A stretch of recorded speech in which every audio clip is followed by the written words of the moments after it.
these pieces, broken and scattered, in mercy gathered, mended and whole, empty-handed, but not forsaken.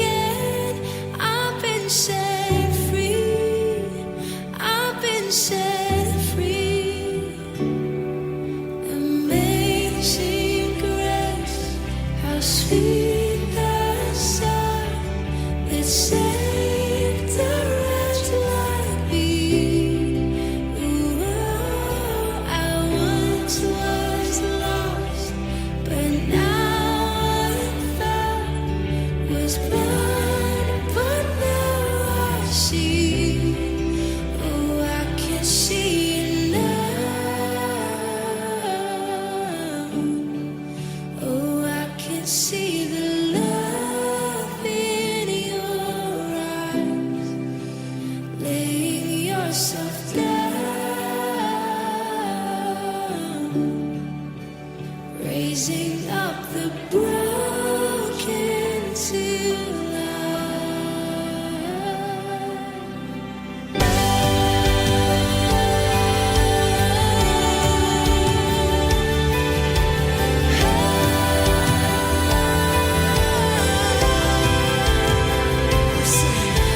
Amazing grace, how sweet the sound that saved a wretch like me.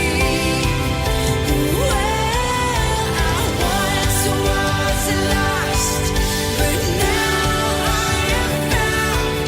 Was blind, but now I see. Oh, I can see it now.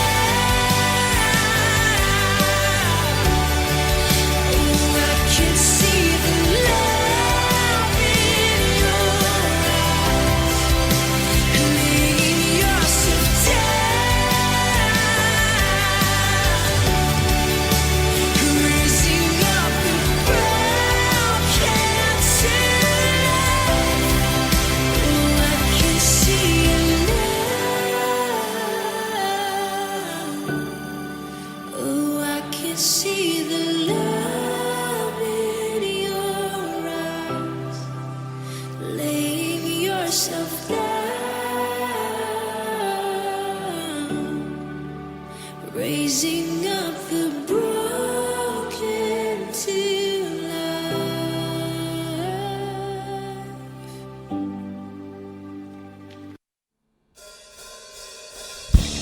Shalom semuanya. Ada sukacita di sini. Ayo teman-teman, kita dengan semangat kita naikkan pujian bagi Tuhan. Denganmu Tuhan.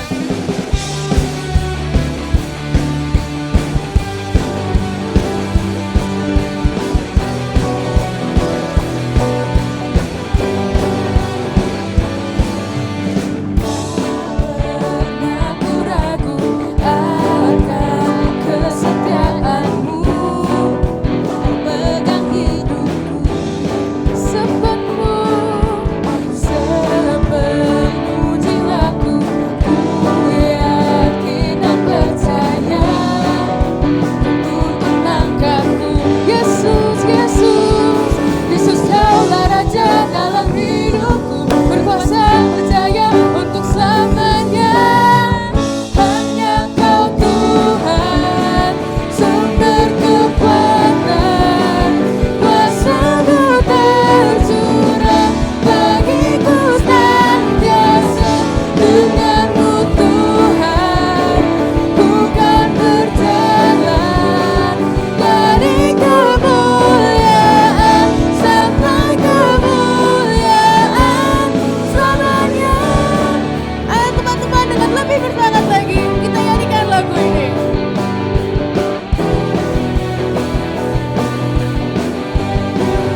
berkuasa percaya untuk selamanya. Yesus kaulah Raja dalam hidupku, berkuasa percaya untuk selamanya.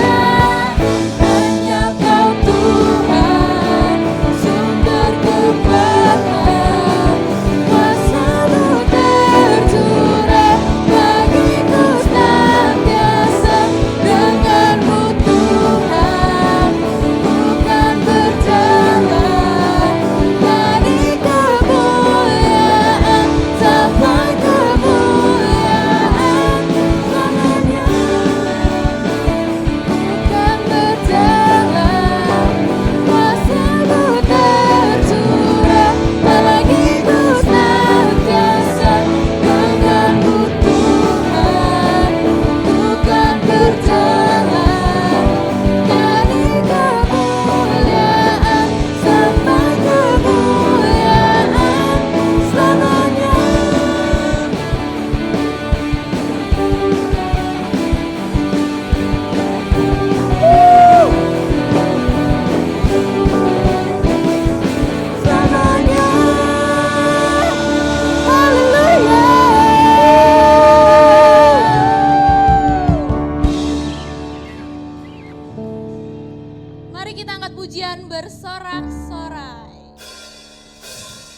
Naikkan satu pujian, nyalakan apimu.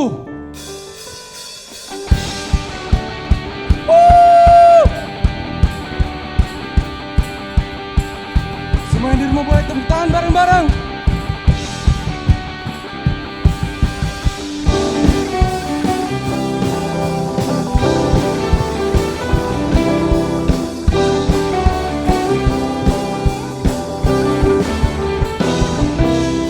Bebas terlepas, kuasa maut telah terhempas.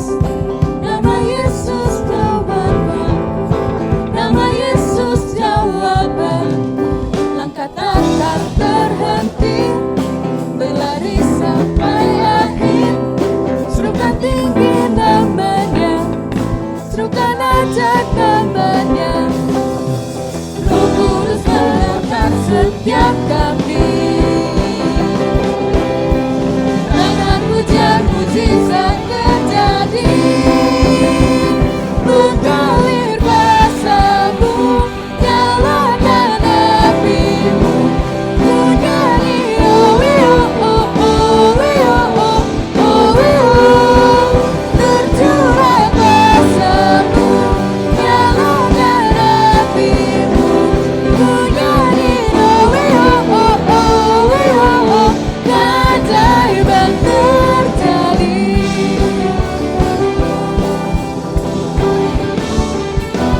Kita mau nyanyi lagu ini dari awal.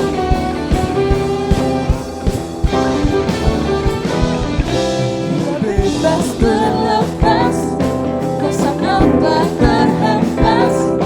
Nama Yesus pemenang, Nama siapa? nama Yesus jawaban. Langkah takkan terhenti, berlari sampai akhir. Serukan tinggi namanya, Serukan apa?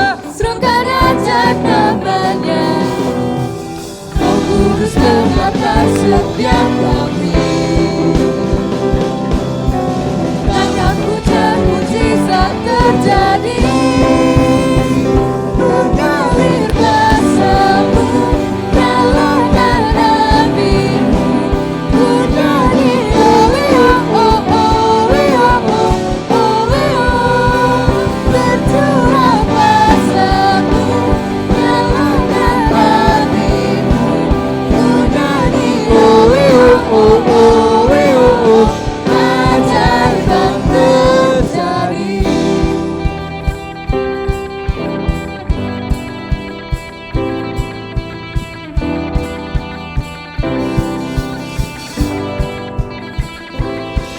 Everybody put your hands up.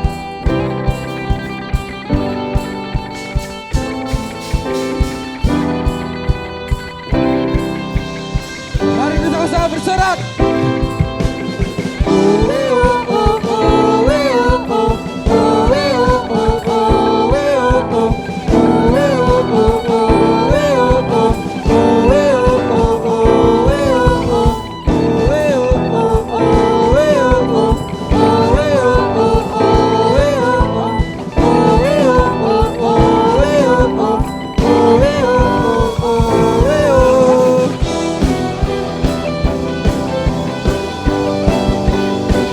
Yang di rumah bisa nari sama-sama.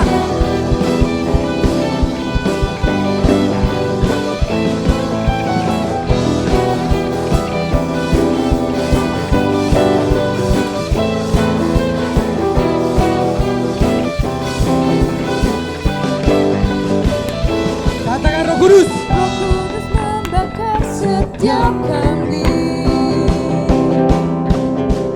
Langkah pujian mujizat terjadi. Kuasa-Mu, nyalakan api-Mu, ku nyanyi oh oh oh oh oh oh, tercurah kuasa-Mu, nyalakan api-Mu, ku nyanyi oh oh oh, keajaiban terjadi.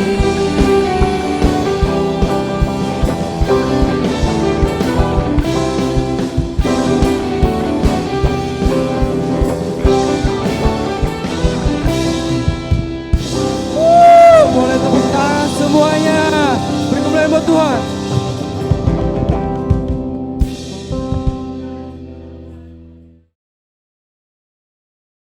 Shalom teman-teman. Aku mau nanya nih, gimana kabarnya semua? Bersama Yesus, aku dan kau dahsyat luar biasa. Yes, yes, yes. Ya, luar biasa teman-teman. Nah, sebentar lagi kita mau lebih masuk ke dalam ibadah kita. Sebelumnya mari kita bersatu di dalam doa. Tuhan, terima kasih atas anugerah-Mu hari ini Tuhan. Terima kasih karena pada hari ini kami dapat melakukan praise and worship meskipun secara online dan kami tidak dapat bertemu dengan teman-teman. Tetapi Tuhan, terima kasih atas kesempatan hari ini. Kiranya dalam praise and worship hari ini kami dapat memuji, memuliakan nama Engkau dengan sepenuh hati kami. Kami dapat memberikan yang terbaik hanya bagi nama-Mu dan kiranya nama-Mu selalu dipermuliakan. Hanya di dalam nama-Mu Tuhan Yesus Kristus kami berdoa dan mengucapkan syukur. Amin. Teman-teman, kita mau menyembah nama Tuhan, kita mau menaikkan pujian berkat kemurahan-Mu.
Mengucap syukur atas segala kebaikan Tuhan.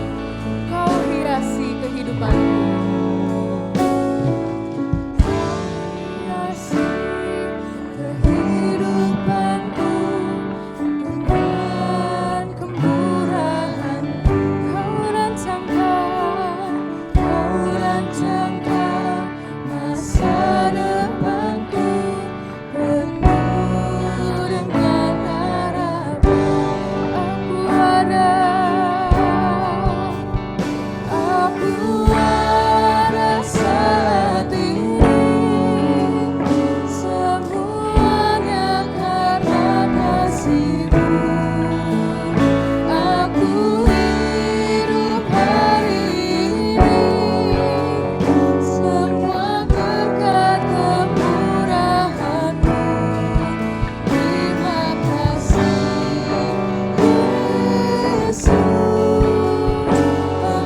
Yesus. Sangat baik, teramat baik bagiku.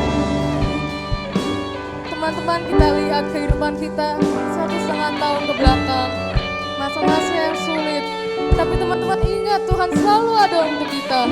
Kita mengucap syukur teman-teman. Kita katakan terima kasih Tuhan, aku ada hari ini hanya karena Engkau. Kita nyanyikan sekali lagi, aku ada saat ini.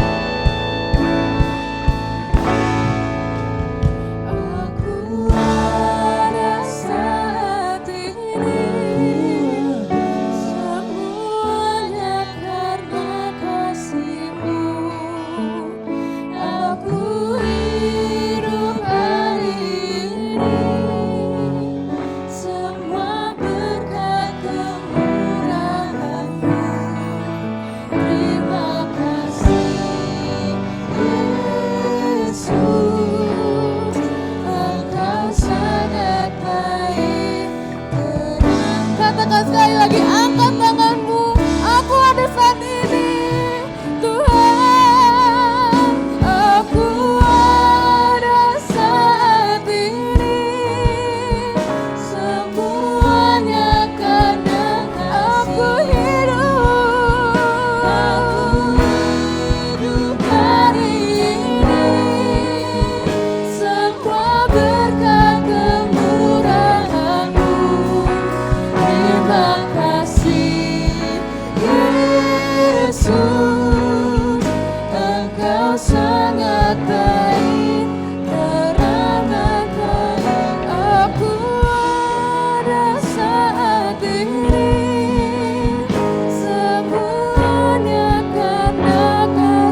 sekali lagi terima kasih Yesus. Terima kasih Yesus.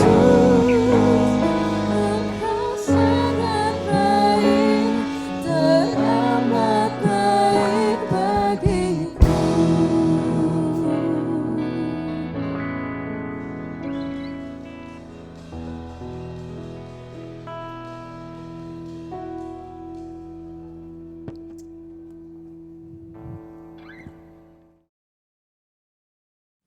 Salam damai sejahtera buat kita semua. Suatu kehormatan boleh dipercayakan untuk melayani firman Tuhan di SMU 4 Bekasi. Saya Yohanes Kristianus dari Impact Community Indonesia dan Yayasan Taman Harapan mengucapkan banyak terima kasih untuk kesempatan yang diberikan untuk menyampaikan firman Tuhan hari ini. Saya berdoa agar firman Tuhan yang saya sampaikan bisa menjadi berkat buat kita semua. Kalau kita semua senang dengan sebuah judul khotbah, saya menyampaikan dengan tema tetap produktif di masa pandemi COVID-19. Dunia sebagian besar melockdown rakyatnya, membuat mereka harus bekerja dari rumah, beraktivitas di rumah, anak-anak sekolah di rumah, membatasi semua pergerakan. Tapi jangan sampai karena kita dibatasi membuat kita tidak produktif. Justru masa-masa pandemik inilah kita harus mengambil keuntungan di musim ini, sehingga ketika musim ini berlalu kita sudah mengalami upgrading, kita sudah ada di level yang lebih baik. Jangan sampai masa pandemik ini mengambil keuntungan buat kita. Itu sebabnya Tuhan memberikan pada kita talenta dan kemampuan untuk kita kembangkan. Ada 3 alasan kenapa Tuhan memberikan kemampuan, kenapa Tuhan memberikan talenta, kenapa Tuhan memberikan skill. Yang pertama, tujuan Tuhan memberikan skill, talenta agar kita bisa mencari nafkah. Dengan karunia saudara bernyanyi, main musik, saudara bisa cari nafkah. Dengan talenta saudara dagang, saudara bisa cari nafkah. Dengan talenta saudara bahkan bahasa, communication, design, dan sebagainya, Anda bisa mencari nafkah. Tujuan kedua, Tuhan memberikan talenta kepada kita agar kita gak perlu jadi benalu buat hidup orang lain, agar kita jangan jadi peminta-minta. Untuk sementara waktu kita disupport sama orang tua karena masih sekolah, that's fine, gak ada masalah. Untuk sementara waktu kita masih disupport sama orang lain karena kita baru saja bangkrut, is okay. Tapi bukan untuk selamanya kita bergantung sama orang lain. Itu sebabnya Tuhan memberikan kepada kita talenta, kemampuan atau skill agar kita bisa berdiri di atas kaki kita sendiri. Tujuan yang ketiga, Tuhan memberikan talenta atau kemampuan agar kita bisa jadi berkat buat orang lain. Dengan karunia saudara dagang, saudara bisa ngajarin orang berusaha atau dagang, akhirnya menciptakan lapangan pekerjaan. Dengan karunia saudara masak, saudara bisa ngajarin ibu-ibu, akhirnya ibu-ibu tersebut bisa masak lebih nyaman lagi di rumah dan membuat suami dan anak-anak betah dan kerasan di rumah. Dengan karunia saudara desain, IT, komputer, saudara bisa ngajarin orang sehingga orang tersebut bisa punya posisi lebih tinggi. Tujuan Tuhan memberikan talenta agar kita bisa memberkati yang lain. Bisa bayangkan apa yang terjadi kalau talenta Anda dikembangkan, maka yang terjadi nafkahmu akan semakin besar. Kita makin kokoh berdiri di atas kaki kita sendiri. Dan yang ketiga, kita bisa jadi berkat buat lebih banyak lagi orang. Nah, kita belajar sekarang bagaimana kita tetap produktif walaupun kita sekarang ini dibatasi. Yang pertama, kita harus terus melekat pada pokok. Kita harus melekat pada sumber. Yohanes pasal 15 ayat 5. Yesus memberikan analogi bahwa akulah pokok anggur dan kamu ranting-rantingnya. Barang siapa tinggal dalam aku dan aku dalam dia, ia berbuah banyak. Sebab di luar aku, kamu tidak dapat berbuat apa-apa.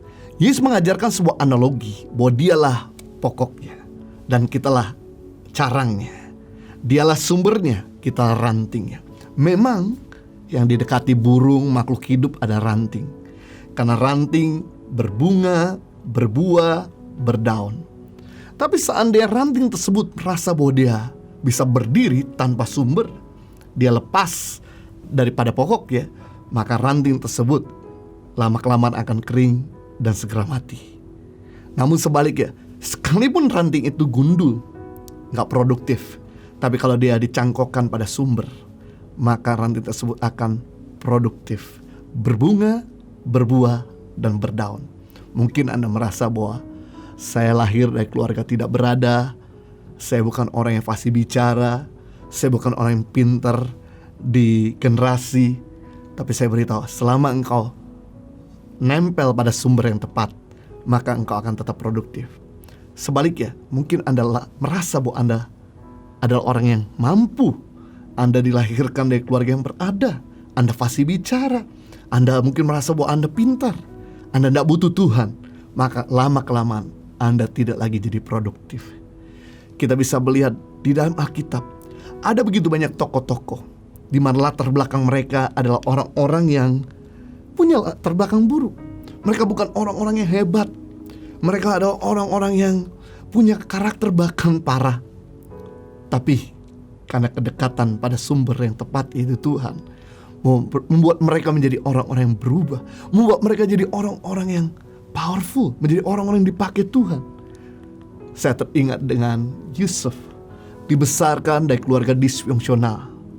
Bapaknya punya istri 4, dibenci oleh kakak-kakaknya, dijual jadi budak oleh saudaranya, dipenjarakan karena difitnah, diabaikan dan dilupakan sama orang-orang di mana dia pernah berbuat baik. Tapi karena kedekatan Yusuf sama Tuhan, membuat Yusuf punya hikmat melebihi orang-orang di zamannya. Sampai semua orang tidak mampu menerjemahkan mimpi Firaun, hanya Yusuflah yang bisa menerjemahkan.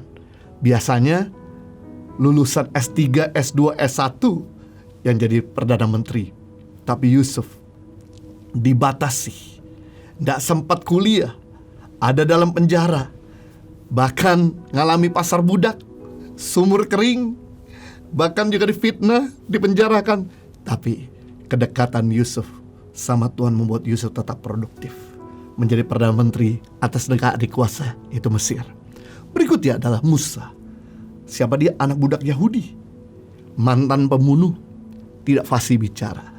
Tapi karena kedekatan Musa sama Tuhan, sampai Musa itu berpuasa 40 hari 40 malam, membuat Musa menjadi manusia yang paling lemah lembut di muka bumi. Membuat Musa menjadi seorang nabi yang paling spektakuler bagi bangsa Israel. Jadi kalau sampai hari ini kita tanya sama orang Yahudi, nabi terbesar mereka adalah bukannya Zakaria, bukannya Yeremia, tapi Musa. Musa kalau lakukan mujizat, hal-hal yang aneh-aneh, berjalan di atas air yang kering, dia berjalan di atas laut yang kering, di mana dia mengeluarkan air dari gunung batu, di mana dia bisa menurunkan mana dari surga, mengubah air pahit yang gak bisa diminum menjadi air bisa diminum. Wah, aneh-aneh. Ternyata Musa bisa melakukan semua itu karena dia punya hubungan yang intim sama Tuhan, dan Tuhan pakai beliau. Berikutnya adalah Daud. Siapa dia? Anak gembala kambing domba. Tidak dianggap anak oleh keluarganya, dijadikan pembantu oleh keluarganya. Bahkan dia juga pernah berzina, dia membunuh suami orang. Tapi kemudian kedekatan Daud sama Tuhan, pertobatan Daud sungguh-sungguh kepada Tuhan, menjadikan Daud jadi pahlawan perang, menjadikan Daud raja Israel yang paling dihormati, raja Israel paling terbesar sampai hari ini. Kalau kita ketemu orang Yahudi, raja terbesar mereka adalah Daud. Dan dari Daud lahirlah sang juru selamat. Haleluya. Mungkin kita punya latar belakang buruk, dosa kita begitu banyak. Mungkin kita adalah orang yang tidak pandai bicara. Mungkin kita adalah orang yang tidak pintar. Mungkin kita orang yang banyak sekali buat kesalahan yang fatal. Tapi selama kita meninggalkan masa lalu kita, kemudian kita sungguh-sungguh dalam Tuhan, bergaul intim sama Tuhan, maka dari kita akan lahir hal-hal yang mulia. Daniel, siapa dia? Tawanan perang, dibenci oleh sekelilingnya. Tapi sekalipun Daniel berada di pembuangan, dibatasi, dia menjadi seorang tawanan. Ketika dia berdoa sehari 3 kali kepada Tuhan, membuat Daniel memiliki hikmat 10 kali lebih cerdas daripada orang-orang di zamannya. Semua orang di dalam Babel tidak mampu untuk menerjemahkan mimpi Raja Nebukadnezar. Justru Daniel lah yang mampu menerjemahkan mimpi. Luar biasa, membuktikan bahwa lockdown, dibatasi, nggak membuat kita menjadi bantet, tapi membuat kita bisa produktif. Berikutnya, Petrus. Siapa dia? Nelayan miskin, pengecut, sombong. Bukan cuma nyangkal Yesus, tapi mengutuk Yesus sampai 3 kali. Tapi kemudian ketika dia bergaul sama Tuhan, diubahkan menjadi rasul yang paling berani. 1 kali khotbah 3.000 orang diselamatkan, menjadi rasul yang dihormati, menjadi rasul yang siap mati bagi Tuhan Yesus. Saulus, siapa dia? Penganiaya jemaat, pembunuh, sangat keras kepala. Tapi begitu dia bergaul sama Tuhan, menjadi perintis gereja terbanyak, penulis hampir separuh dari kitab Perjanjian Baru, bahkan juga menjadi pengajar yang terbaik. Kita bisa melihat rupanya orang-orang yang dekat sama Tuhan, hidupnya bisa berubah. Kenapa? Karena kedekatan kita sama Tuhan menentukan keserupaan kita dengan Tuhan. Your nearness determine your likeness. Kalau kita dekat sama orang timur, pasti kita akan mirip dengan orang timur. Kita mulai mengerti logat timur, kita mulai mengerti bercanda orang timur, kita mulai mengerti bahasa timur, dan kita mirip dengan orang timur. Juga ketika kita dekat sama orang barat, maka kita akan mirip dengan orang barat. Kita mulai mengerti bahasa barat, budaya barat, bercanda yang orang barat. Sama hal ketika kita dekat sama Tuhan, pasti sadar tidak sadar kita akan semirip seperti Tuhan kita. Gaya kita berbicara, gaya kita bertingkah laku, gaya kita bersikap akan mirip seperti Yesus Kristus Tuhan kita. Itu sebabnya tolong dianalisa dari mulai tahun lalu sampai saat ini. Apakah kasih kita bertambah-tambah atau berkurang-kurang? Tolong dianalisa dari mulai awal pandemik masuk di Indonesia sampai hari ini. Apakah penguasaan diri kita bertambah-tambah atau berkurang-kurang? Apakah kita makin produktif atau semakin tidak produktif? Apakah kita semakin mirip Yesus atau tidak semakin mirip Tuhan Yesus? Sebab harusnya di masa-masa seperti ini ada begitu banyak waktu, gak sesibuk seperti waktu dulu sebelum masa pandemik masuk di Indonesia. Disinilah waktunya dimana kita bisa bergaul intim sama Tuhan, membuat kita mirip sama Tuhan, dan membuat kita semakin produktif, semakin cemerlang, semakin baik. Yang kedua, bagaimana untuk kita tetap produktif di masa pandemi COVID-19? Menjadi pelaku kebenaran, bukan cuma jadi pendengar. Tuhan tidak mau kita cuma sekedar suka mendengar firman, tapi Tuhan mau untuk kita jadi pelaku firman Tuhan. Apalagi di zaman sekarang ini ada begitu banyak konten, ada begitu banyak firman Tuhan yang disajikan oleh begitu banyak anak-anak Tuhan, hamba-hamba Tuhan. Tapi hari ini Tuhan sedang mengingatkan kita untuk kita jangan cuma suka mendengar firman, tapi jadilah orang yang suka melakukan firman. Karena hidup kita tidak akan berubah banyak kalau kita gak lakukan firman Tuhan. Matius pasal 7 ayat 24-27. Setiap orang mendengar perkataanku ini dan melakukannya, ia sama dengan orang yang bijaksana, yang mendirikan rumahnya di atas batu. Kemudian turunlah hujan, datanglah banjir, lalu angin melanda rumah itu. Tapi rumah itu tidak rubuh sebab didirikan di atas batu. Tetapi setiap orang yang mendengar perkataanku ini dan tidak melakukannya, ia sama dengan orang yang bodoh, yang mendirikan rumahnya di atas pasir. Kemudian turunlah hujan, datanglah banjir, lalu angin melanda rumah itu, sehingga rubuhlah rumah itu dan hebatlah kerusakannya. Di mana Yesus mengajarkan ada 2 golongan murid Kristus. Golongan murid Kristus yang pertama adalah golongan murid yang bijaksana. Dia adalah orang yang mendengar firman Tuhan dan melakukannya. Ia sama dengan orang membangun rumahnya di atas batu karang, sehingga datanglah hujan, datanglah banjir, datanglah angin, maka rumah itu tetap kokoh berdiri. Golongan murid Kristus yang kedua yang Yesus ajarkan adalah golongan murid yang bodoh. Adalah golongan murid yang mendengar firman Tuhan tapi tidak melakukannya. Ia sama dengan orang yang membangun rumahnya di atas pasir. Ketika 2 golongan murid Kristus ini membangun organisasinya, pelayanannya, keluarganya, bahkan apapun yang mereka kerjakan kelihatan spektakuler, sama-sama kelihatan marvelous, sama-sama kelihatan megah, sama-sama kelihatan luar biasa. Kita gak pernah tahu dari mana bangunan ini materialnya berasal sampai datang masalah. Firman Tuhan dikatakan masalah yang pertama yang datang yaitu hujan. Bicara soal masalah dari atas, masalah orang yang lebih tua, masalah dari pemimpin, masalah dari kemampuan kita datang. Yang kedua, datanglah angin. masalah sekeliling, masalah dari orang-orang terdekat dengan kita, orang-orang yang satu level dengan kita. Yang ketiga, datanglah banjir, bicara masalah dari bawah, orang yang lebih muda mungkin, pegawai kita. Ketika masalah itu datang dari atas, dari sekeliling dan dari bawah, kita bisa melihat mana murid yang bijak dan mana murid yang bodoh. Firman Tuhan berkata, murid yang bodoh boleh kelihatan pekerjaan yang spektakuler, tapi apa yang dikerjakan begitu datang masalah, maka hancur dan hebatlah kerusakannya.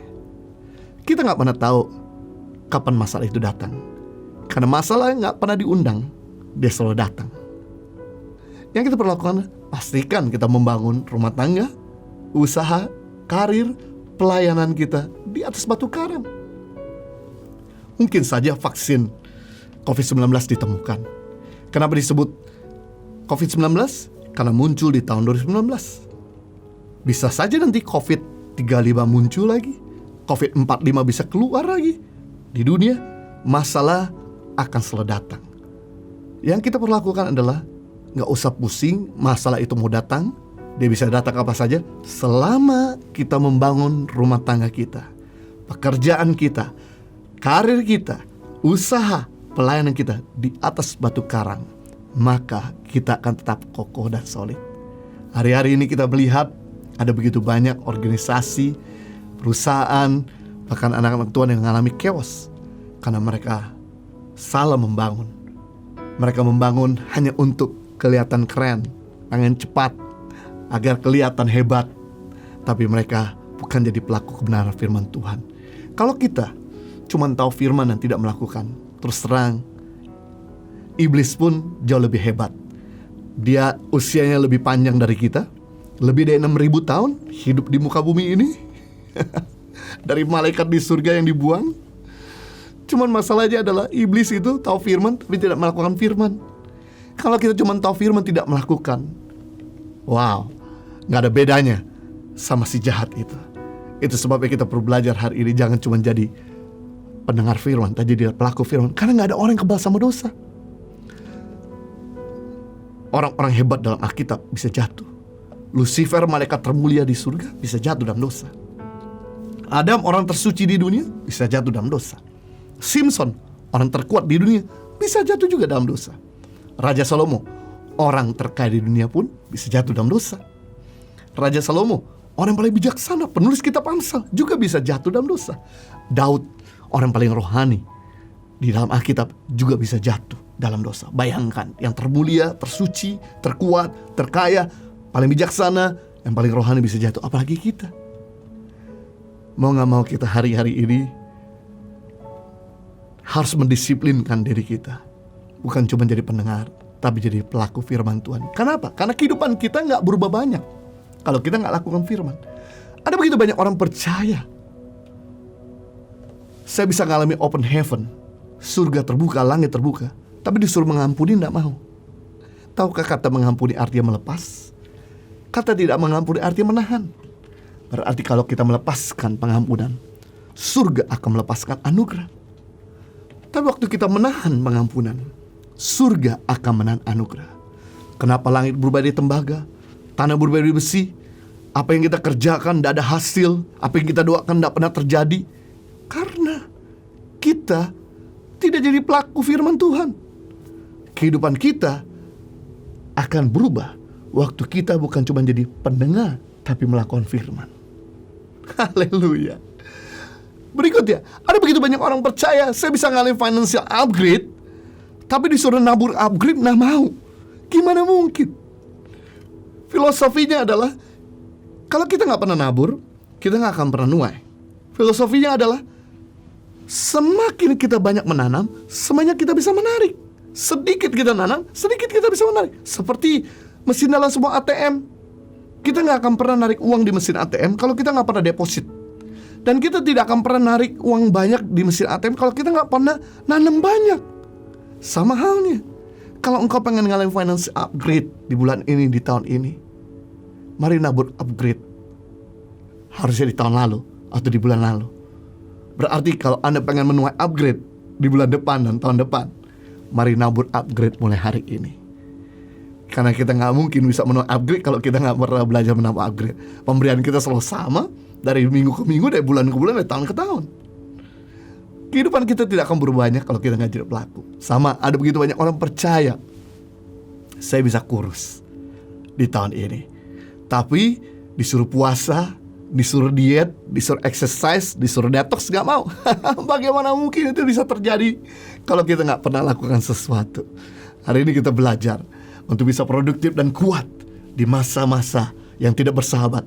Jadilah pelaku firman Tuhan. Yang ketiga, untuk kita tetap produktif di masa pandemik, semakin berinovasi. Upgrade diri, jangan puas dengan keadaanmu. Roma 12 ayat 2, janganlah kamu menjadi serupa dengan dunia ini, tapi berubah oleh pembaruan budimu, sehingga kamu dapat membedakan manakah kehendak Allah, apa yang baik, yang berkenan pada Allah, dan yang sempurna. Wow, Rasul Paulus sedang memberitahu untuk kita mengupgrade cara berpikir kita. Jangan sampai sama lagi dengan yang kemarin, jangan sama lagi dengan dunia. Artinya, mari kita beat kemampuan kita kemarin.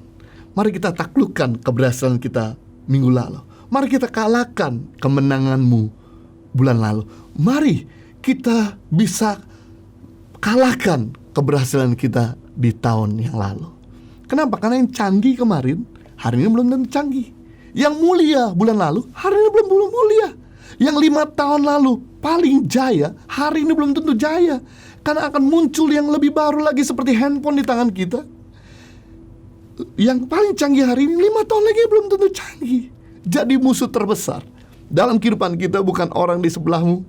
Musuh terbesar dalam kehidupan kita bukan orang di depan kita, bukan orang di sekeliling kita, tapi musuh terbesar dalam kehidupan kita, diri kita sendiri. Haleluya. Mungkin Anda berkata, Pak, kita lagi masa pandemi gini, mau berharap apa? Susah, semua serba gak jalan. Kita gak akan kayaknya bisa melewati masa-masa ini deh. Dapat keuntungan agak susah. Udahlah, kita terima aja nasib kita. Memang buat mereka yang gak mau melakukan inovasi, mereka akan berjalan di tempat. Ada beberapa bisnis-bisnis yang memang sekarang mengalami keterpurukan, seperti hotel, travel, bioskop, mall, retail, elektronik, properti, MICE, meeting, insentif, convention, exhibition, penyewaan kantor, restoran dine-in, kecuali take away, sektor yang berkembang minus, busana, bahkan perawatan bayi dan ibu hamil, produk industri, otomotif, jasa properti. Walaupun memang keadaan tidak bersahabat, kita gak bisa salahkan keadaan. Kita lakukan adalah kita beradaptasi. Kita selaku inovasi. Kenapa? Karena sekalipun banyak perusahaan yang sedang mengalami keterpurukan, juga ada usaha-usaha yang sedang booming, seperti e-commerce, remote working, logistik, online schooling, webinar, online training, Netflix, IndiHome, telco, telemedicine, cleaning service. Bahkan juga 4 kategori grup produk yang tumbuh signifikan, seperti hand sanitizer, sabun tangan cair, antiseptik, tisu basah, dan sebagainya. Jadi pilihannya 2. If you not innovate, you will die. Kalau Anda gak berinovasi, Anda akan mati. Pilihan 2. Anda mau berinovasi sekarang, Anda harus bergerak sekarang, gak bisa diam di tempat, atau Anda mati. Bahkan Charles Darwin, seorang tokoh evolution, pernah berkata, bukan spesies yang terkuat yang mampu bertahan hidup, tapi spesies yang bisa beradaptasi, yang bisa mampu bertahan hidup. Bayangkan binatang dinosaurus, long neck T-Rex, betapa powerfulnya, betapa besarnya, betapa ganas dan buasnya. Tapi sekarang batang hidungnya udah gak ada. Kenapa? Karena tidak mampu beradaptasi. Jadi fosil. Tapi binatang-binatang yang bisa beradaptasi, dia adalah binatang-binatang yang terus bisa bertahan hidup sampai hari ini. Sama dengan kehidupan kita. Kita lihat sekarang ini ada begitu banyak perusahaan-perusahaan yang tiba-tiba kita gak sangka-sangka tutup, bangkrut, besar, luar biasa, kuat, kenceng dananya, tapi akhirnya menyatakan pilot. Kenapa? Karena mereka tidak bisa beradaptasi. Jangan sekedar kita mampu beradaptasi musim dingin pakai jaket, Musim panas pakai celana pendek. Bukan itu. Beradaptasi artinya kita mampu menyesuaikan diri dengan keadaan, tidak menyalahkan keadaan. Tapi justru kita bisa mengupgrade diri. Karena keadaan akan selalu berubah-berubah. Namanya musim pasti berubah. Gak akan selalu bisa sama. Seperti gambar depan ini. Di tahun 2010. Di mana untuk mengambil sebuah gambar dari atas, maka diperlukan untuk membayar, pertama, pilot untuk mengendarai helikopter. Yang kedua, menyewa helikopter. Yang ketiga, kameramen. Biaya yang cukup tidak murah. Tapi apa yang terjadi 10 tahun kemudian di tahun 2020 untuk mengambil gambar dari atas cukup menggunakan drone yang nilainya mungkin di bawah 4 juta. Akibatnya pilotnya kehilangan kerjaan, kameramen jobless, helikopternya mangkrak. Salahkan keadaan? Tidak bisa. Semua orang sedang berlomba-lomba untuk membuat barang mereka lebih canggih, untuk mempermudah yang lain, untuk mempermudah yang menggunakan. Jadi kita gak bisa salahkan keadaan. Yang kita bisa lakukan adalah mulai upgrade diri. Awal-awal ketika masa pandemik ini masuk, di mana kami di Tangan Pengharapan tidak bisa lagi jual merchandise, karena kami gak bisa lagi jualan secara onsite. Dan dana yang masuk pun agak sedikit terganggu karena beberapa donatur kami juga usahanya mengalami goncangan. Apakah kami salahkan keadaan? No way. Yang kami lakukan, kami putar otak. Kita coba jualan online. Tapi karena bukan bidang kami, akhirnya kami berdarah-darah, tidak berhasil. Akhirnya kami doa lagi. Dan kemudian saya diingatkan, yaitu anak rohani kami, dan juga dia adalah orang yang kami mentor, tapi dia berhasil dalam e-commerce. Saya gak sungkan-sungkan, sekalipun saya lebih tua, sekalipun saya mungkin ada di atas dia dalam usia, dalam pelayanan, saya telepon dia dan saya berkata dengan rendah hati, tolong bimbing kami, tolong ajarin kami. Dan kemudian dia bimbing kami, coaching kami. Dan akhirnya kita bisa sekarang ngalami terobosan demi terobosan, jual secara online. Amazing. Jadi growth is painful, change is painful, but nothing is painful since stuck somewhere you don't belong. Bertumbuh melukai, berubah menyakitkan, tapi tidak ada lebih menyakitkan kalau kita tinggal dalam keadaan yang sama. Kalau orang ini di dalam gambar, di mana dia cuma murung, stuck, duduk diam, gak buat sesuatu, gak berusaha untuk naik, maka 100% dia akan mati kelaparan. Tapi kalau dia berusaha untuk berjuang, untuk keruk tanah, untuk naik ke atas, maka 50-50. 50% dia akan hidup, 50% dia akan mati. Tapi kalau ada Tuhan, pasti Tuhan akan tolong, Tuhan pasti akan bantu. Jadi kita gak bisa hanya cuma mengandalkan keadaan, tapi kita harus menciptakan keadaan untuk bisa bersahabat dengan kita. Amazing. Yang keempat, terakhir, bagaimana kita tetap produktif di masa pandemik? Semangatlah untuk menolong. Karena orang yang menolong, dia produktif. Orang yang menolong, dia semakin bergairah. Orang yang menolong, bahkan yang menarik, lebih sehat, bahkan angka kematian lebih rendah. Amazing, lebih produktif. Sebuah data diambil di bulan Juni tanggal 11 2020. Volunteering, the health retirement study terhadap hampir 13.000 orang berkesimpulan bahwa volunteer sangat bermanfaat buat kesehatan. Para pensiun yang melakukan kerja sosial sekitar 2 jam per minggu cenderung memiliki kesehatan fisik dan mental lebih baik. Bahkan angka kematian lebih rendah. Pada masa wabah COVID-19 seperti sekarang ini, ada begitu banyak kesempatan untuk kita menjadi volunteer. Saatnya untuk kita menjadi berkat, karena kita diberkati untuk jadi berkat. Firman Tuhan berkata dalam Roma 15 ayat 1, kita yang kuat wajib menanggung orang yang tidak kuat. Dan janganlah kita mencari kesenangan diri kita sendiri. Momen-momen seperti ini, waktu-waktu seperti ini, bukan waktunya kita berfoya-foya, tapi waktunya untuk kita berbagi. Kita masih punya pekerjaan, bantulah buat mereka yang kehilangan pekerjaan. Kita yang sehat, bantulah buat mereka yang tidak sehat. Kita yang masih bisa sekolahkan anak, bantulah buat mereka yang gak bisa sekolahkan anaknya. Kita yang masih bisa makan, bantulah buat mereka yang gak bisa makan. Kalau kita gak pernah buat sesuatu, keadaan ini akan lebih parah. Dimana masuk gelombang kedua setelah COVID itu bencana kelaparan. Karena ketika kita tidak membantu mereka, maka keadaan dunia ini akan lebih buruk. Mereka akan melakukan hal-hal yang anarkis.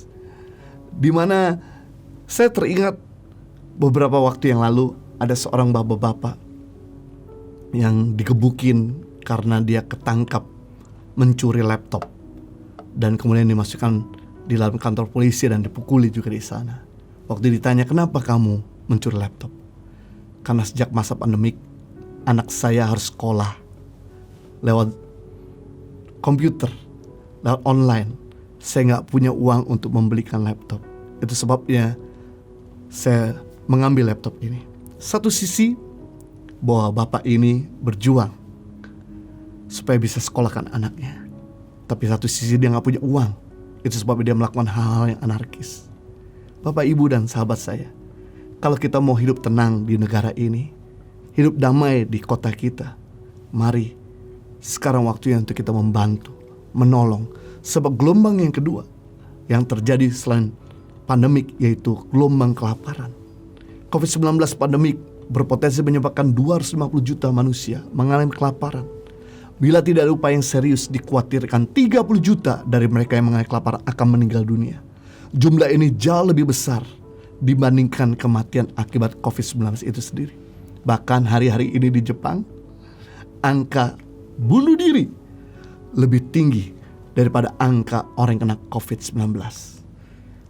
Sungguh mengerikan, karena mereka gak sanggup lagi untuk bisa bertahan, untuk mereka bisa melihat masa depan dalam kondisi seperti ini. Bahkan ini bukan terjadi di Afrika, ini bukan terjadi di Indonesia 100 tahun yang lalu, tapi ini terjadi beberapa bulan yang lalu di Indonesia, di mana 2 anak kakak beradik di Gelombang Muara Enim, Sumatera Selatan kelaparan meminta nasi kepada aparat. Saat ditemui aparat, salah seorang warga tampak terkulai lemas di atas ranjang. Tubuhnya tampak lemah, kurus kering hingga terlihat tulang. Karena kelaparan, karena gak bisa makan berminggu-minggu, berhari-hari, mengakibatkan tubuh mereka seperti tulang dibungkus oleh kulit. Bapak, ibu, dan sahabat saya, waktunya untuk kita bisa lakukan sesuatu bagi sesama. Matius 5:7, berbahagialah orang yang murah hatinya, karena mereka akan beroleh kemurahan. Menarik, kata murah hati artinya mudah membagi, mudah mengerti, mudah melepas, mudah menaruh belas kasihan pada orang lain, mudah berbuat baik. Lawan dari murah apa? Mahal. Berarti lawan murah hati, mahal hati. Mahal hati artinya sukar membagi, sukar mengerti, sukar berbuat baik kepada orang lain, sukar mengampuni, sukar menaruh belas kasihan. Apa yang terjadi? Firman Tuhan berkata, ketika kita mudah membagi, surga akan mudah membagi.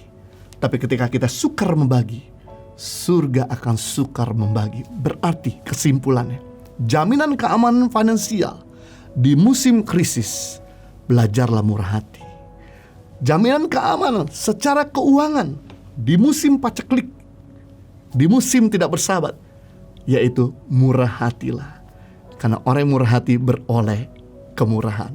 Di masa pandemik ini, kami di Tangan Pengharapan yang biasanya menolong program yaitu pendidikan makanan bergizi buat anak pedalaman, kesehatan buat masyarakat di desa-desa pedalaman, dan kemudian pemberdayaan. Tapi sejak masa pandemik ini masuk di Indonesia, kami punya program tambahan di mana kami menolong buat mereka yang kelaparan diberi nasi siap saji, at least minimal 450 paket nasi setiap minggu untuk mereka. Ada 800 sembako yang kita berikan tiap minggu. Dana tunai puluhan kepada anak-anak Tuhan yang sedang kehilangan pekerjaan, tidak bisa lagi melayani. Dan kami lakukan berjalan kira-kira sekitar 2 bulan. Tim keuangan berkata, Pak, kita kan dana ini selalu masuk langsung keluar. Dana cadangannya gak banyak. Sejak masa pandemik ini, dana kita nih over terus daripada pemasukan.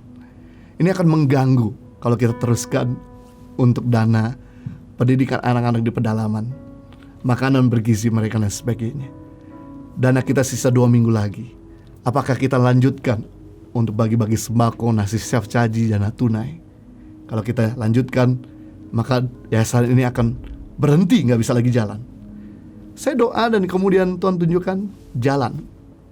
Karena pandemik ini belum berakhir, kami kemudian terus jalankan. Yang menarik, sampai dengan hari ini sudah puluhan minggu kami lalui. Kami bisa terus menolong, memberi makanan siap saji, sembako, dana tunai. Membuktikan ketika kita murah hati, surga bermurah hati. Ketika kita mahal hati, surga mahal hati. Mari Bapak Ibu, di masa susah ini, waktunya untuk kita jangan bersenang-senang, memuaskan daging kita, kepuasan hawa nafsu kita, tapi berkatilah keluargamu, berkatilah orang tuamu, berkatilah saudara kandungmu, berkatilah orang-orang sekelilingmu. Maka engkau akan mengalami hidup di bawah cakrawala anugerah Tuhan. Tuhan Yesus memberkati. Mari kita berdoa. Bapa di surga, saya bersyukur untuk firman-Mu yang telah menginspirasi kami, sehingga jangan sampai masa pandemi ini mengambil keuntungan dari kami, tapi justru kamilah yang mengambil keuntungan di musim ini. Sehingga ketika musim ini berakhir, kami sudah ada di level yang lebih baik. Kami belajar yang pertama, mumpung banyak waktu, gak sesibuk yang dulu, kami mau semakin dekat sama Tuhan. Kedekatan kami sama Tuhan membuat kami jadi serupa dengan Tuhan. Kedekatan kami sama Tuhan membuat kami makin produktif dalam pekerjaan dan pelayanan kehidupan kami. Yang kedua, untuk kami bisa menjadi pelaku firman Tuhan. Karena kehidupan kami tidak akan berubah banyak kalau kami nggak melakukan firman-Mu. Mampukan kami untuk kami senang dan sukacita, bukan cuma menjadi pendengar, tapi jadi pelaku firman Tuhan. Dan ketika kami jadi pelaku firman Tuhan, badai sekencang apapun, kami akan tetap berdiri bersama dengan Tuhan. Yang ketiga, untuk tetap produktif di masa pandemi, kami mau terus berinovasi. Berikan hikmat, berikan pada kami kreativitas, berikan pada kami kemampuan untuk bisa melewati rasa nyaman kami, sehingga kami bisa keluar dari tempat di mana kami stuck, di mana kami gak lagi bisa berkembang. Dan kami tahu ketika kami bisa banting setir dengan melakukan apa yang Tuhan kehendaki buat kami, dengan mendengarkan nasihat dari orang lain, berdiskusi, maka akan banyak terobosan-terobosan yang akan terjadi buat kami, perusahaan kami, pekerjaan kami, pelayanan kami. Yang keempat, kami belajar untuk kami tetap produktif. Kami belajar untuk senang memberi, senang menolong. Karena dengan demikian, bukan cuma orang lain diuntungkan, kami pun diuntungkan. Lebih sehat, lebih produktif, lebih semangat, lebih bergairah, bahkan juga makin diberkati. Sehingga kami boleh berjalan mulai sekarang sampai selama-lamanya, from glory to glory, success to success, victory to victorious. Demi nama Yesus, kita semua sudah diberkati. Sama-sama katakan amin.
dalam posisi berdoa menyembah Tuhan.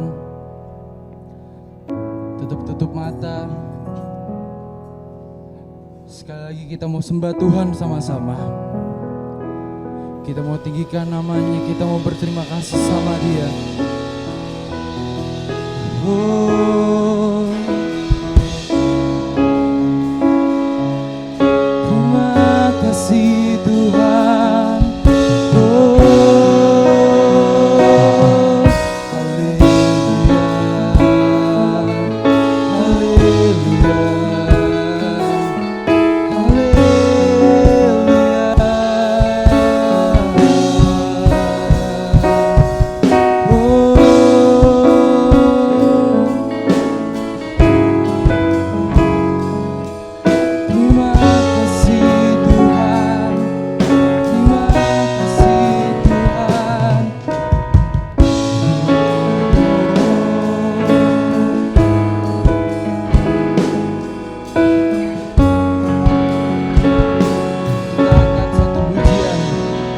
Spirit of Hope.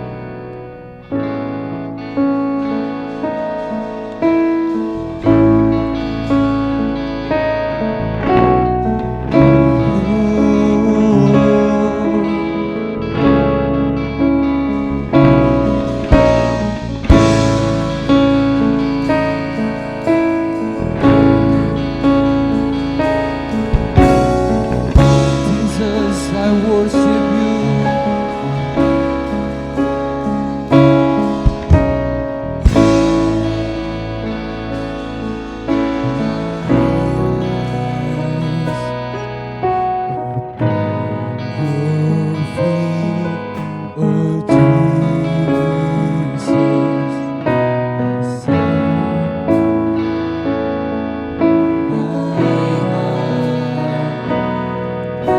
Respond.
closer to you, Lord. Spirit of life, pouring into my heart. How I need your presence, Lord. How I need your presence, Lord. Spirit of hope, draw me closer to you, Lord. Spirit of life, flowing into my heart as I worship you.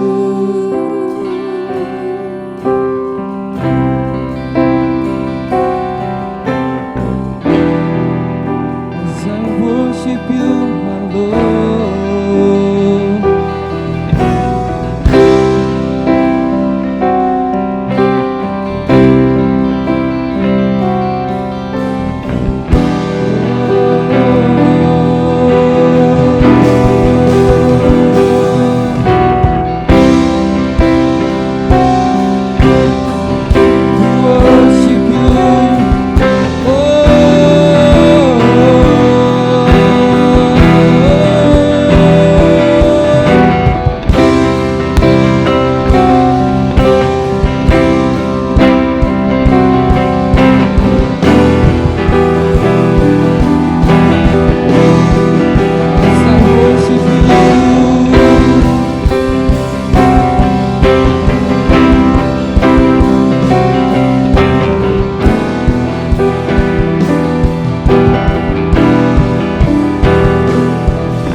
Tuhan, kami mau berterima kasih Tuhan bahwa sampai saat ini Tuhan, kami masih bisa ada Tuhan sampai saat ini Tuhan.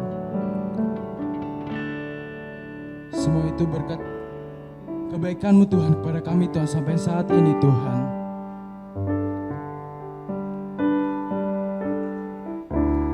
Dan sekarang Tuhan kami Tuhan, anak-anak muda-Mu Tuhan, para remaja-Mu Tuhan, kami rindu Tuhan memanggil nama-Mu Tuhan. Kami rindu menjawab panggilan-Mu Tuhan.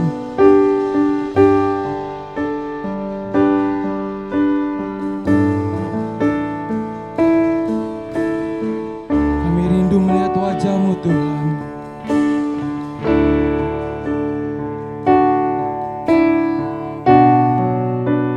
Kami rindu Tuhan Kau memanggil nama kami Tuhan.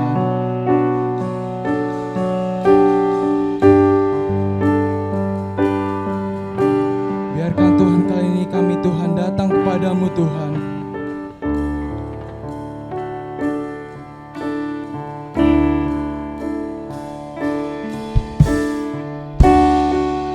Dia panggil nama saya,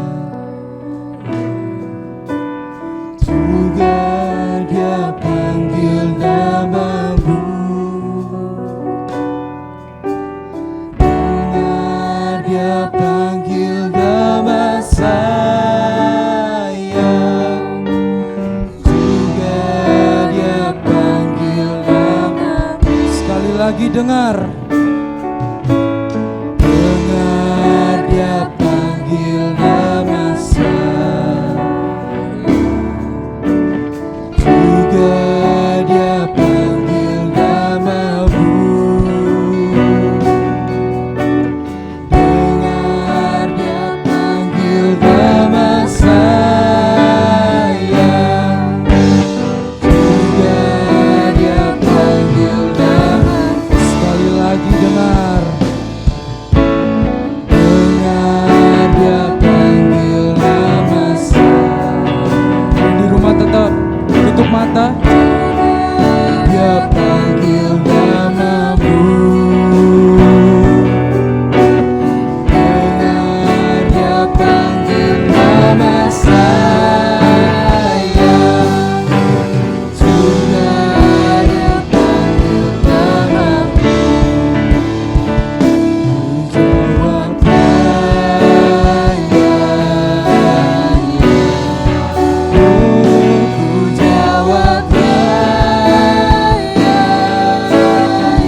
dari awal.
Mari kita persiapkan hati kita untuk berdoa.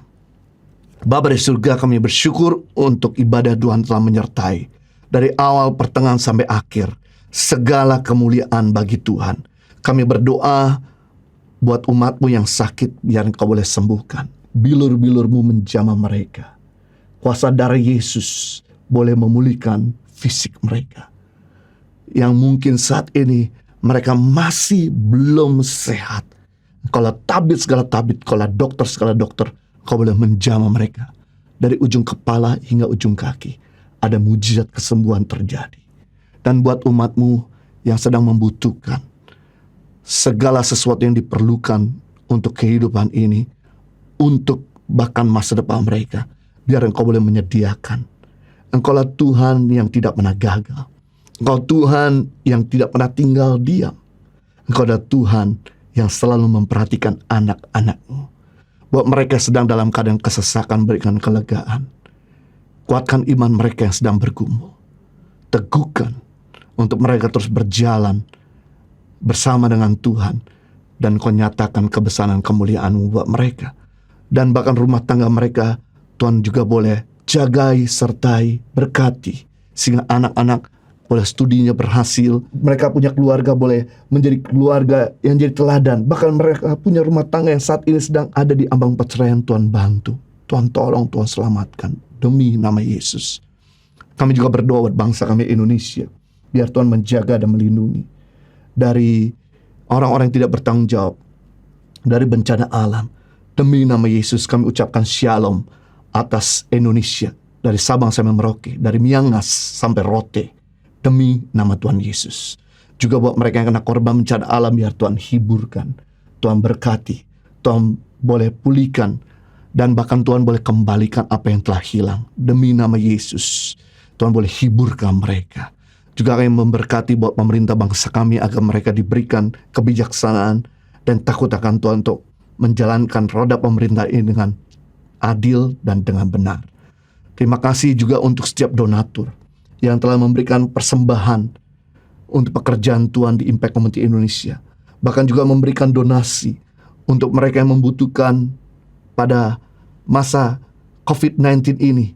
Dan juga buat mereka yang kena korban bencana alam. Bahkan buat pendidikan anak pada Indonesia, biar Tuhan perhitungkan setiap taburan mereka. Tuhan kembalikan setiap benih mereka. Kami tahu bahwa kami punya Tuhan yang gak pernah berhutang. Nyatakan kebesaran-Mu Tuhan. Biar usaha mereka makin lancar, karir mereka makin meningkat, rumah tangga mereka makin harmonis, dan mereka punya kesehatan dijaga Tuhan. Mereka punya cita-cita jadi kenyataan demi nama Yesus. Mari kita kedua tangan kita dan pandang wajah Bapa di surga untuk menerima berkat dari Tuhan. Kiranya Tuhan memberkati engkau berlimpah-limpah, memperluas daerahmu ke kanan ke kiri, dan mengangkat karirmu tinggi-tinggi. Kiranya Tuhan membuat segala sesuatu yang kau sentuh berhasil. Bahkan studi engkau dan anak-anakmu boleh dibela oleh Tuhan. Dan kiranya Tuhan melindungi engkau dari segala malapetaka, sakit, penyakit, dan mara bahaya. Dan kiranya berkat yang ada di bawah bumi, muka bumi, bahkan di atas bumi ini tercurah melimpah-limpah dalam hidupmu, sehingga hidupmu bukan sekadar diberkati, tapi jadi berkat buat banyak orang. Hamba materaikan dengan firman kasih karuniamu di dalam nama Tuhan Yesus Kristus. Kita semua sudah diberkati, sama-sama katakan amin. Shalom. Saya sangat bersyukur kegiatan worship project dapat berlangsung dengan baik, dan walaupun kita lakukan secara tidak live, tapi saya bersyukur ini bisa berjalan dengan baik. Saya berharap kegiatan ini dapat menambahkan gairah dalam pelayanan, khususnya anak-anak Rockers SMA Negeri 4 Bekasi. Saya berharap ke depannya kegiatan ini dapat terlaksana bukan hanya untuk di lingkungan SMA 4, tapi juga seluruh anak-anak Rockers yang ada di lingkungan Kota Bekasi. Sekali lagi saya mengucapkan terima kasih. Biarlah pelayanan kita kali ini, Tuhan Yesus memberkati kita semua. Amin. Terima kasih. Shalom. Apa kabarnya nih semua? Dahsyat, luar biasa. Yes, yes, yes. Perkenalkan, nama saya Devin Stefanus. Saya sebagai Ketua Umum Rockris SMA Negeri 4 Kota Bekasi. Dan saya Dian Ingtas, selaku Ketua Pelaksana Worship Project 2021. Pertama-tama, saya ingin mengajak kita semua untuk berterima kasih dan bersyukur kepada Tuhan kita Yesus Kristus, karena atas berkat-Nya kita masih bisa menyembah dan memuji bersama walaupun secara online. Dan juga terima kasih saya sampaikan kepada pembina kami, Pak Togar, Bu Daru, dan Bu Frida, yang sudah menemani dan membimbing kami selama proses Worship Project 2021. Dan saya juga ingin berterima kasih kepada seluruh panitia yang sudah membantu untuk mensukseskan acara Worship Project 2021 ini. Saya berharap setelah acara ini berakhir, kita bisa menyembah dan memuliakan nama Tuhan meskipun secara online. Kurangnya dari kami mohon maaf. Terima kasih telah menyempatkan waktu untuk beribadah bersama kami. Shalom. Shalom. Sekarang kita mau masuk ke acara selanjutnya, yaitu persembahan pujian dari Anet Delicia. Yeay. Halo semuanya, saya Anet. Di sini saya mau membawakan beberapa buah pujian, dan semoga pujian ini bisa membawa berkat, bisa menjadi berkat untuk kita semua.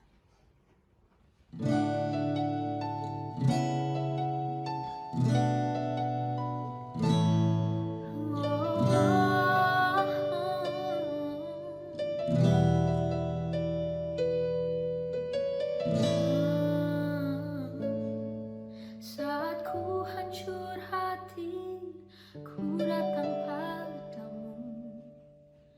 Kau beri kekuatan dan beri penghiburan.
Call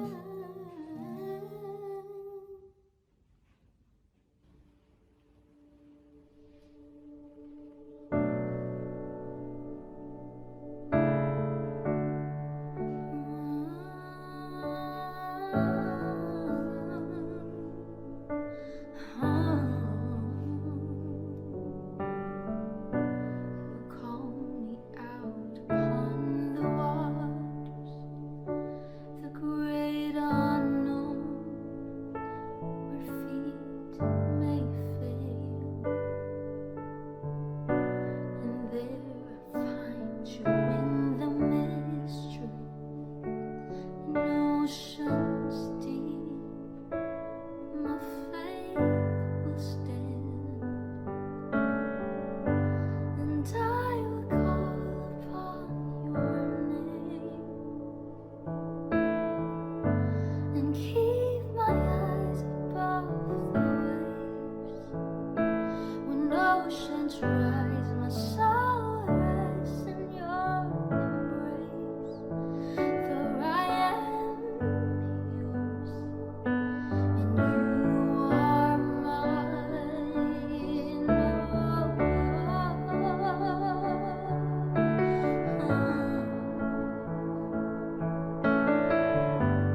Your grace abounds in deepest waters. Your sovereign hand will be my guide.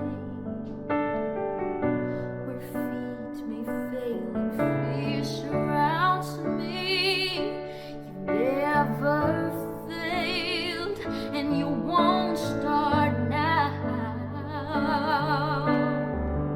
So I will call upon your name, and keep my eyes above the waves. When oceans rise, my soul will rest in your embrace. For I am,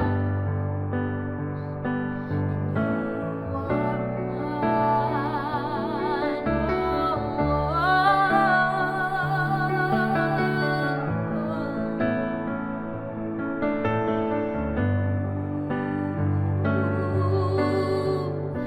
Spirit, lead me where my trust is without borders. Let me walk upon the waters wherever you would call me. Take me deeper than my feet could ever want, and my faith will be made stronger in the presence of my Savior. Spirit, lead me where my trust is without borders. Let me walk upon the waters wherever you would call me. Take me deeper than my feet could ever wander, and my faith will be made stronger in the presence of my Savior. I will call upon your name, and keep my eyes above the waves. My soul will rise in your embrace. I am yours, and you are mine.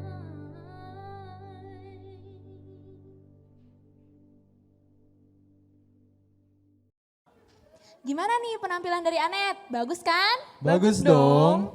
Sekarang kita udah dari penutup acara. Terima kasih kepada Tuhan yang telah menyertai kita dari awal sampai akhir. Terima kasih kepada Pak Yohanes, Anet, para panitia dan seluruh orang yang sudah berpartisipasi di Worship Project 2021.